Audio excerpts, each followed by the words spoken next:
Sin duda que nuestros pacientes pediátricos en todas las malformaciones congénitas y sobre todo donde me voy a enfocar en el paciente con vejiga neurogénica secundaria espina bífida, pues es de suma importancia y esto es un trabajo en equipo que no se nos puede pasar. Ahí para darle también introducción a nuestra clínica de vejiga neurogénica de la Fundación Santa Fe Bogotá. Para temas a tratar vamos a hablar sobre espina bífida, sus definiciones, causas, los cuidados, vejiga neurogénica, también definiciones, evaluación, manejo médico y quirúrgico. Perdón, me gusta moverme en el escenario para mi público. Entonces, comenzamos con qué es espina bífida, ¿sí? Es un defecto congénito del desarrollo que se da por un cierre incompleto del tubo neural embrionario. Ocurre más o menos a las 4 semanas de gestación y es porque los pliegues neuronales no se logran fusionar en la línea media y formar el tubo neural. Algunas vértebras van a estar también sin fusionarse y entre más grande sea este defecto, podría entonces tener una protrusión de la médula espinal a través de la apertura. Vemos este primer diagrama donde tenemos toda la placa neural que debería cerrarse como en la parte final y ser cubierta por una epidermis. Esto falla en estos recién nacidos o en el feto y en la siguiente imagen tenemos qué es lo que vamos a ver y a qué nos vamos a enfrentar en el recién nacido con una espina bífida. Por supuesto, esto es un mielomeningocele que está listo para llevar a una corrección quirúrgica. Los defectos se dividen en dos, defectos abiertos del tubo neural, esto es una exposición del tejido neural, por ejemplo tenemos una anencefalia o espina bífida, tanto meningocele como mielomeningocele, y defectos del tubo neural cerrado como la espina bífida oculta. Si vemos este diagrama tenemos la espina bífida oculta, que es básicamente un defecto vertebral y es más o menos del 10 al 20% de los individuos sanos. Sospéchelo cuando encuentra fositas sacras, cuando encuentra estos parches como de pelo ahí en la parte de la columna, en la parte de abajo. Tenemos el meningocele, que es una protrusión de las meninges y es menos común. Y por supuesto el mielomeningocele, lamentablemente el más severo y el más común, donde hay una protrusión completa de toda la médula espinal. La incidencia. 1 a 0.7 en cada 1000 nacidos vivos en Estados Unidos. Es el defecto congénito permanente más común. Tenemos 8 niños al día que nacen con una espina bífida, pero por supuesto toda esta incidencia es variable entre los grupos étnicos, siendo mayor en los caucásicos, en los hispánicos, siendo un poco mayor en hombres y por supuesto tenemos un factor de herencia de 2 a 6% de riesgo en los hermanos y 4% de los niños que son de pacientes que han tenido defectos del tubo neural. Pero también si lo vemos a nivel global, pues todo va cambiando y a medida que nos transportamos en el mundo sus incidencias varían. Si vemos bien aquí abajito Colombia, pues Colombia tiene una incidencia mucho mayor que la de Estados Unidos o Canadá. Entonces, la mayoría de estos pacientes, ¿sí?, les pasa porque no tenemos una historia clara ni personal ni familiar, son causas multifactoriales, tenemos relaciones sincrónicas con otros síndromes como el síndrome de Baxter, tenemos relación cromosómica pero que solamente va a representar del 2 al 16% de los pacientes que tienen defectos del tubo neural aislados. Hay una relación importante en cuanto a la obesidad materna, mamás que tienen un índice de masa corporal mayor a 30 y que a esto le sumamos una diabetes gestacional y el consumo de insulina, pues podemos presentar agenesias sacras en estos pacientes. Por supuesto, exposición a diferentes medicamentos durante la gestación. Pero ahí viene lo que siempre hemos hablado, el ácido fólico. A principios de 1700, todo el mundo creía que no, que esto había una relación entre la clase social y la prevalencia de los defectos del tubo neural. Pero hacia 1960, pues ya se empieza a sugerir que los bajos niveles de ácido fólico pues va a aumentar el riesgo de defectos del tubo neural. Primer estudio publicado hacia 1981, pero no fue sino hasta 1991 donde se publica el estudio multicéntrico con 33 centros, donde comparan 4 miligramos día de ácido fólico con multivitaminas versus placebo, y ¿qué pasó? Pues 72% de reducción de defectos del tubo neural en estos pacientes. El mecanismo aún no está claro, pero sin duda es algo que tenemos presente. Y también qué pasa a nivel mundial y por qué hay esas diferencias de las incidencias a nivel mundial. Comencemos porque simplemente hay alimentos fortificados con ácido fólico. Gracias a Dios Colombia está pintadito de azul, igual que Estados Unidos y Canadá, pero tenemos muchas zonas alrededor del mundo que pues tienen una deficiencia y el consumo bajo de ácido fólico en estas maternas. Un poquito de la historia. Hacia 1960 nadie sabía mucho sobre el tratamiento de estos pacientes y la sobrevida era solo del 10 al 12%. Que se hacían cirugías, las cuadrábamos hasta los 2 años de edad y le dábamos un poco más de mejor pronóstico o dejábamos que la selección natural hiciera su efecto. Después tenemos un boom con la historia del bebé de Jane Doe, que esto fue un boom en Estados Unidos porque en 1983 nace esta niña con un mielomeningocele, una hidrocefalia, y se le ponen 2 alternativas a los padres. O hay un riesgo de muerte si no se lleva a cirugía, o si lo llevamos a cirugía, esta niña va a estar postrada en una cama, parapléjica, incontinente, con un retraso severo. Entonces, ante estas 2 situaciones, ¿qué pasa? Pues toda la litigación y los medios se van a enfocar en que no, estos pacientes requieren una calidad de vida y no dejarlas 20 años postradas en una cama. Pero gracias a Dios, con el conocimiento de lo que es esta patología, pues se abandona como esa práctica tan selectiva de si llevamos a tratamiento o no y simplemente le realizamos el tratamiento y la corrección de la espina bífida en las primeras horas de nacido o inclusive en cirugía fetal. ¿Qué pasó entonces? La expectativa de esta vida de los pacientes aumenta y hasta el año 2000 y aumentando más la expectativa de vida de esos pacientes es altísima. O sea que este paciente desde que está en gestación es su paciente hasta por mucho tiempo. Es una condición multisistémica, ¿sí? Está asociada a defecto espinal y médula anclada, de 80 al 90% pueden presentarse con una malformación Arnold-Chiari tipo 2, pueden tener hidrocefalia, pueden presentarse con paraplejía o deambulaciones limitadas, pueden tener escoliosis o otras malformaciones ortopédicas, pueden tener convulsiones, alergias al látex, pubertad precoz, algunas limitaciones y diferentes perfiles de sus limitaciones neuropsicológicas y por supuesto vejiga e intestino neurogénico. Entonces, así como es multisistémico, adivinen qué, es multidisciplinario.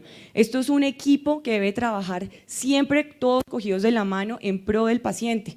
Está involucrado pediatría, neurocirugía por el tema de hidrocefalia, médula anclada y la corrección de la espina bífida, ortopedia por todas las malformaciones ortopédicas que pueden tener esos pacientes, urología, endocrinología, nefrología, porque muchos de estos pueden llegar a una falla renal, neuropsicología por toda la funcionalidad limitada, gastroenterología, cirugía plástica, aquellos pacientes que tienen una movilidad limitada que pueden llevar a úlceras de presión, trabajo social, sin duda que el entorno social de esos pacientes es muy complejo y todo nuestro staff de enfermería que no nos puede faltar, son quienes nos coordinan a todos, las que generan todos los programas para promover una independencia urológica y de todas las otras actividades del paciente.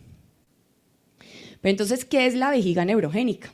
Es una disfunción vesical secundaria a una patología del sistema nervioso central o de nervios periféricos que están involucrados en la fisiología miccional. La variabilidad fenotípica pues es un montón. Podemos tener vejigas que son de muy baja capacidad, eso quiere decir que no me guardan mucha orina, que tienen contracciones no inhibidas, o sea, que se contraen en los momentos que no debe por qué contraerse una vejiga, y una acomodación alterada, que es que a medida que empieza a aumentar la producción de orina y el reservorio, pues comienzan a aumentar las presiones intravesicales. También encontramos vejigas muy aumentadas, que no se contraen ni por error, arrefléxicas, y disfunciones del esfínter urinario externo, o nos funciona o no nos funciona, o nos funciona como cuando quiere funcionar y no cuando debe funcionar. Las consecuencias, entonces, pues estos pacientes pueden tener incontinencia, infecciones del tracto urinario y por supuesto daño renal. La fisiología miccional no voy a entrar en detalle en ella, pero imagínense que es una orquesta perfecta. Todos los instrumentos tienen que ser tocados en un momento exacto y no puede haber una falla porque si no la música suena mal. Está mediado por el sistema simpático, el sistema parasimpático y por supuesto el somático. Simpático y somático van a ayudar al almacenamiento de la orina, parasimpático y somático a la evacuación como tal. Y entonces ahí es muy importante saber si yo más o menos conozco la fisiología miccional.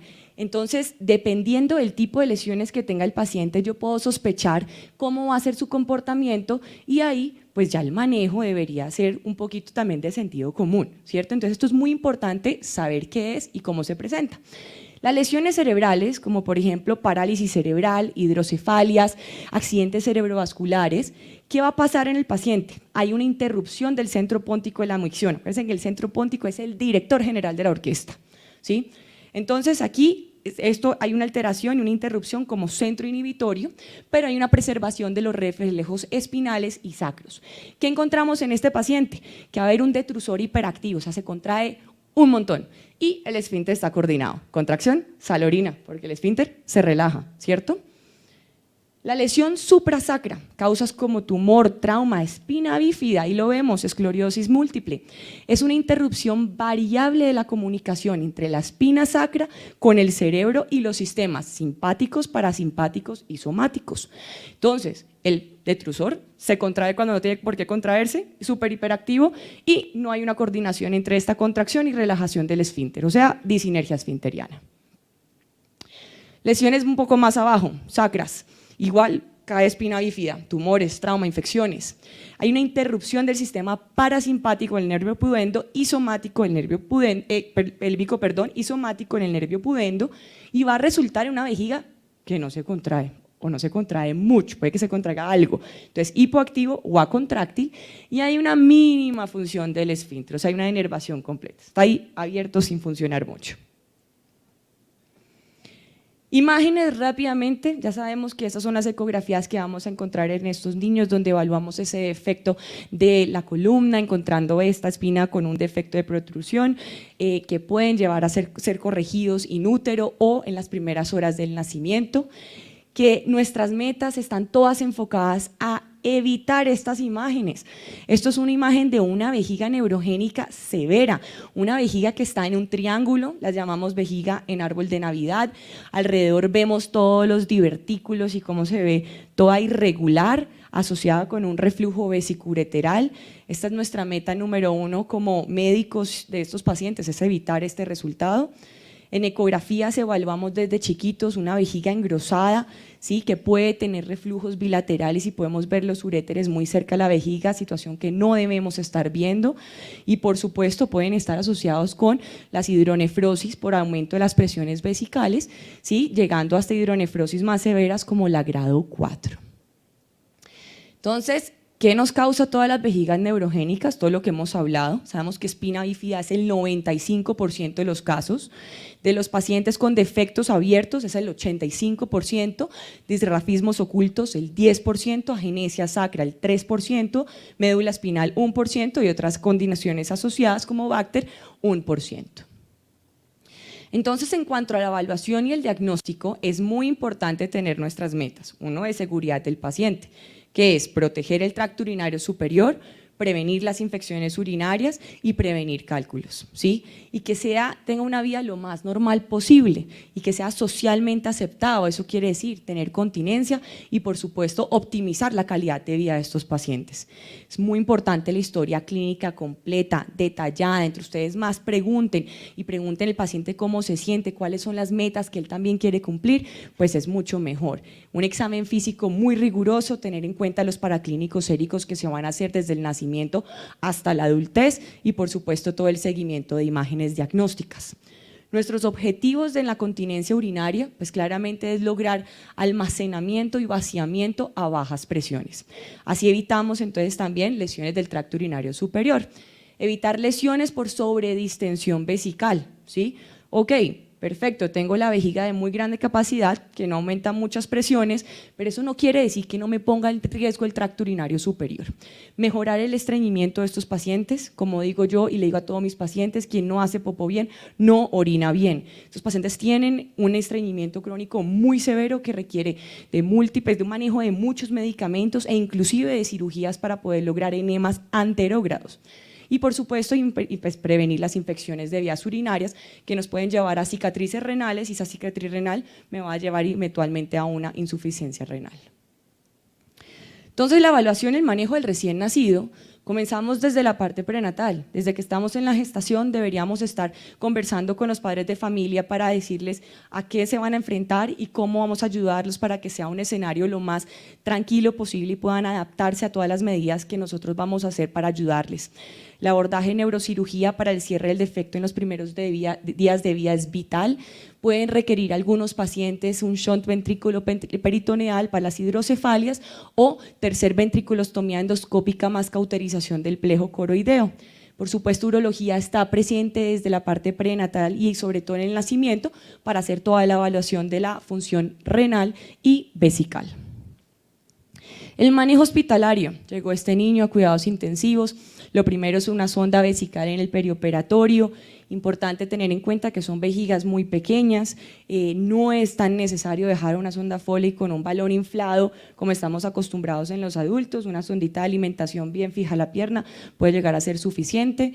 Posterior, cuando retiremos la sonda debemos evaluar la necesidad de cateterismos intermitentes en estos pacientes. Como ya les dije, se va a comportar como una vejiga hiperactiva, tendrán disinergia, no, me estarán llevando a un reflujo vesicureteral por el aumento de las presiones. Entonces comenzamos siempre con cateterismo intermitente cada 4 horas y medimos volúmenes. Entonces, sí. Esto es muy clínico, si los volúmenes o el residuo posmiccional, lo que sale en la sonda, son volúmenes muy bajos, que es un volumen muy bajo en un recién nacido, menor de 30 cc, podemos llevar el cateterismo a realizarlo cada 6 horas. Pero no, doctora, definitivamente cada 6 horas sigue por debajo de 30 cc, sigue sacando volúmenes de 5 o 10, podemos extenderlo a cada 8 horas y así sucesivamente hasta extenderlo a 24 horas o eventualmente suspenderlo. Ahora sí, reglas de oro. Lo suspendemos por completo solo si el residuo posmiccional durante 3 días es tan bajo como nos están diciendo, ¿sí? Y que la ecografía de vías urinarias pues sea normal o tenga una hidronefrosis muy leve, una hidronefrosis menor de 2, ¿sí? Si lo previo no se cumple, debe continuar el cateterismo intermitente cada 6 horas, independiente de los volúmenes urinarios que saquen el paciente. Y ahí preparar a los familiares para el cateterismo intermitente limpio ambulatorio. Recuerden que para tomar estas decisiones, pues es muy importante una ecografía previa a su egreso para planear toda la parte ambulatoria y no requieren antibióticos para la casa. O sea, el antibiótico que se le ha puesto para cirugía se puede ir suspendiendo. El inicio temprano del cateterismo intermitente me va a ayudar a que tenga una mejor aceptación en el entorno familiar del paciente. Logramos autocateterismos hasta los 5 o 6 años de edad. Iniciamos entonces el cateterismo cada 4 horas y ajustamos de acuerdo a la capacidad vesical segura o según los residuos posmiccional como acabo de hablar. Tiene un bajo riesgo de infecciones urinarias. Por supuesto, iniciamos con el manejo del intestino neurogénico inmediatamente. Todas estas actividades deben ser libres de látex porque, como les mencioné previamente, ellos tienen más tendencia a hacer alergias al látex. Y vemos que solo 3.5 de cada 1000 pacientes años pueden llegar a complicarse con el cateterismo intermitente. Le damos gracias a Jacques Lapides en 1972, quien fue quien introdujo el cateterismo intermitente limpio. Tenemos diferentes sondas, la sonda Nelaton que la tenemos que lubricar con jaleas o con otros lubricantes externos, o tenemos nuestras sondas prelubricadas que vienen de todos los tamaños, modelos, y pues ya es una sonda que tiene toda la lubricación. No requieren antibióticos, no requieren procedimientos estériles, no requiere que el paciente se ponga guantes, ni la mamá, ni el papá, ni nadie, no requiere limpiezas con isodines, clorexidinas, campos pues de estériles, nada. Acuérdense en que la vida debe ser la vida lo más normal posible y todo esto lo único que hace es aumentar la complicación. Pero ¿y qué pasa con la noche? Yo les he dicho todo lo del día y en la noche todo el mundo se fue a dormir y el bebé ahí quedó. Entonces, esto es el eslabón perdido en el manejo de la vejiga neurogénica. Nos esforzamos durante el día y cuando la gente se va a dormir, se olvidó que la vejiga neurogénica sigue funcionando, ¿no?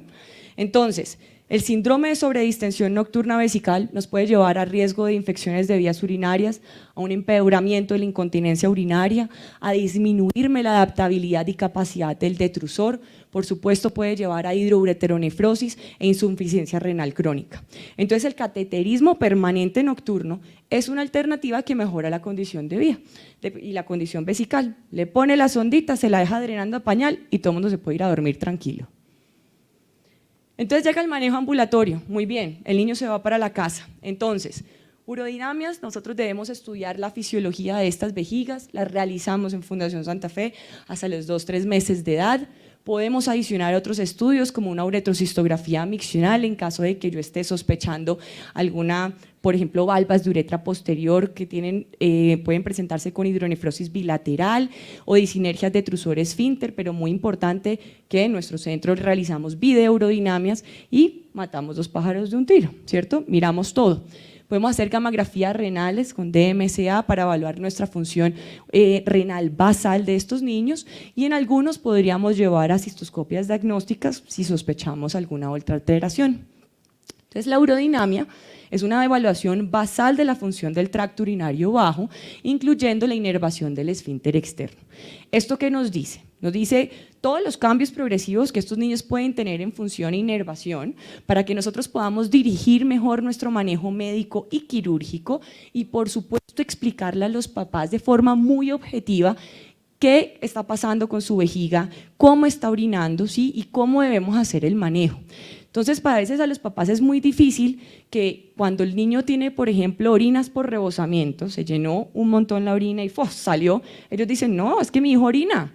¿Cómo así que tengo que pasarle una sonda para que orine si él orina?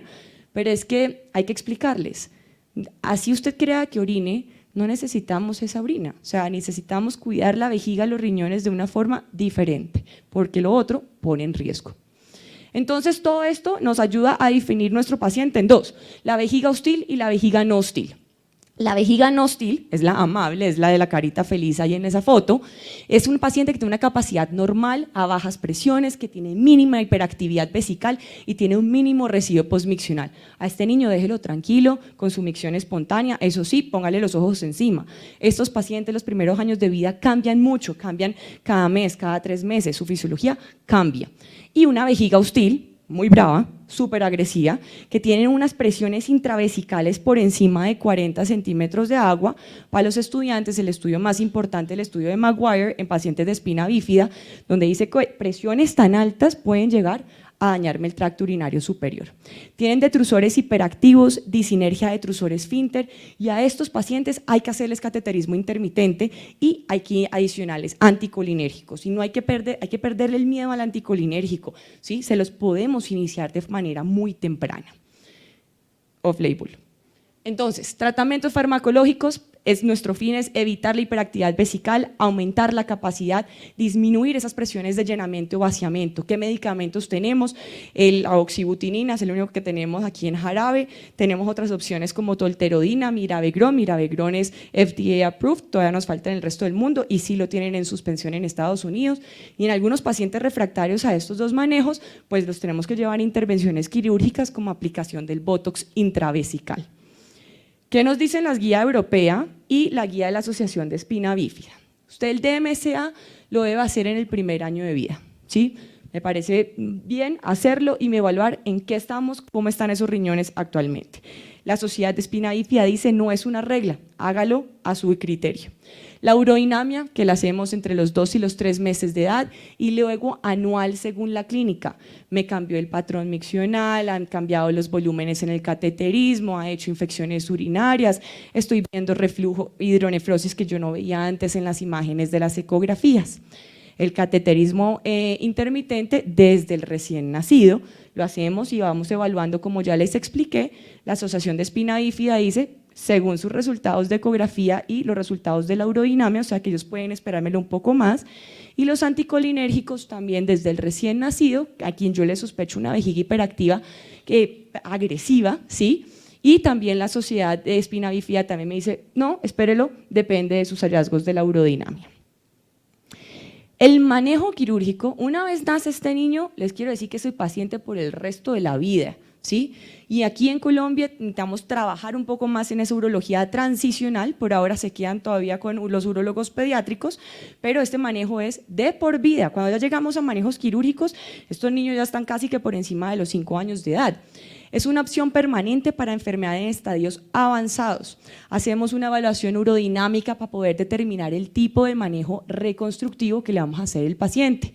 Muy importante, considerar el tipo de enfermedad y la posibilidad de progresión, la destreza del paciente, el deseo de la continencia, la integridad cutánea y, por supuesto, socialmente viable. Sí, que tenga una red de apoyo que me va a prevenir complicaciones, porque estas cirugías reconstructivas son grandes.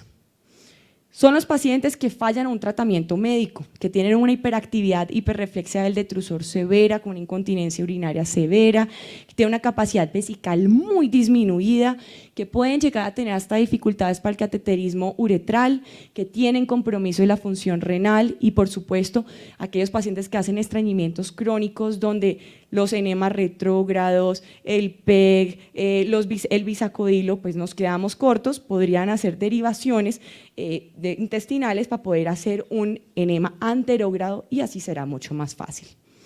Entonces, nuestro manejo quirúrgico comenzamos con un Mitrofanov, ¿sí? La realizamos cuando hay una imposibilidad para un cateterismo intermitente uretral, ya sea por una condición neurológica, por sensibilidad del paciente, por traumas uretrales o estrecheces, y debemos siempre tener estas condiciones.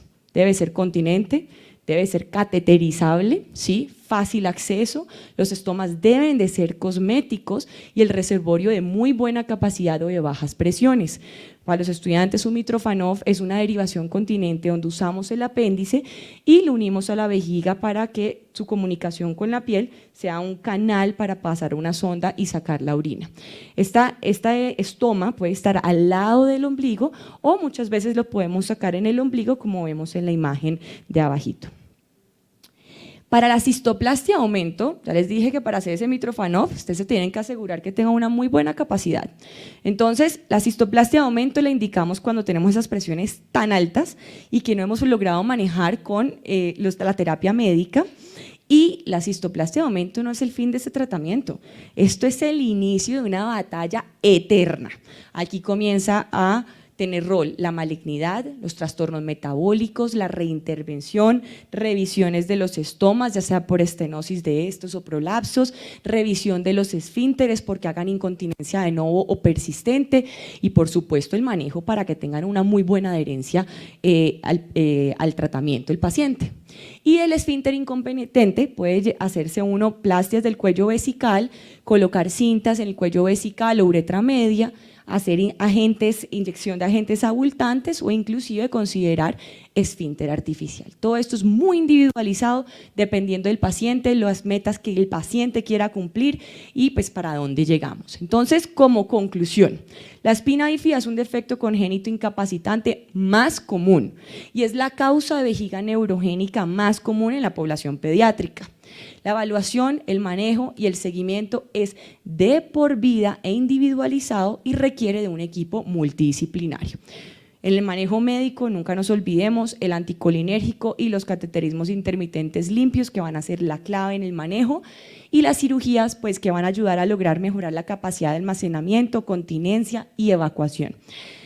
Nuestra meta, sí, las cirugías son muy chéveres y son muy chéveres hacerlas, pero tenemos que tratar a toda costa de evitarlas, ¿sí? Nuestro manejo médico tiene que iniciar temprano y tenemos que dar todo nuestro esfuerzo para que estos pacientes no nos lleguen a las derivaciones continentes y, por supuesto, no nos lleguen a la cistosplastia de aumento. Nuestro objetivo con el paciente, y lo pongo en rojo porque esto es para quienes trabajamos, preservar la función renal, reducir las complicaciones asociadas a la incontinencia urinaria, evitar las infecciones urinarias y los cálculos, promover manejos realistas y aceptados. ¿Sí? Suena muy bonito todas estas cirugías, pero ¿y si el paciente no va a tener una buena adherencia? No lo pongo en ese riesgo. Hablar sobre la continencia urinaria y fecal, hasta dónde vamos a llegar, hasta dónde quiere llegar el paciente, ¿sí? Y tener una sexualidad satisfactoria.